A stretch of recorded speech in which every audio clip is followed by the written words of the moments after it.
चलिए समझते हैं कि भारत का प्रधानमंत्री आखिर बनता कैसे है। तो भारत के प्रधानमंत्री की नियुक्ति होती कैसे है, ये सवाल हमारे लोकतंत्र के लिए बहुत जरूरी है। देखा जाए तो जवाब आसान है, प्रधानमंत्री को राष्ट्रपति नियुक्त करते हैं। लेकिन इसमें एक बहुत बड़ा पेंच है, ये इतना सीधा भी नहीं है। तो आज हम समझेंगे राष्ट्रपति की भूमिका, असली किंगमेकर कौन है और सत्ता में बने रहने के नियम। राष्ट्रपति यानी देश के सर्वोच्च अधिकारी, जिनकी भूमिका ज्यादातर औपचारिक होती है, पर वो अपनी मर्जी से किसी को भी प्रधानमंत्री नहीं बना सकते, क्योंकि जिसे भी नियुक्त किया जाएगा उसे लोकसभा में बहुमत साबित करना ही होगा।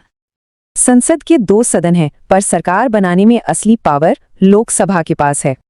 इसीलिए तो लोकसभा को असली किंग मेकर कहा जाता है, बहुमत यहीं से मिलता है। तो ज्यादातर होता ये है कि चुनाव के बाद बहुमत वाली पार्टी के नेता को प्रधानमंत्री बना दिया जाता है। मगर तब क्या हो जब किसी को भी बहुमत न मिले? तब राष्ट्रपति उसे चुनते हैं जिसके बहुमत जुटाने के चांस सबसे ज्यादा हों। एक बार नियुक्त होने के बाद प्रधानमंत्री सरकार के मुखिया बन जाते हैं। सारी सरकारी शक्तियां उनके पास होती हैं।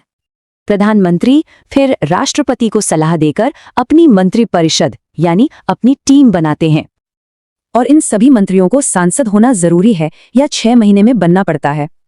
प्रधानमंत्री कैबिनेट की बैठकों से लेकर मंत्रालयों के काम तक सब कुछ संभालते हैं। लेकिन एक बात और, प्रधानमंत्री का कार्यकाल फिक्स नहीं होता। वो तभी तक सत्ता में है जब तक उनके पास लोकसभा में बहुमत का समर्थन है।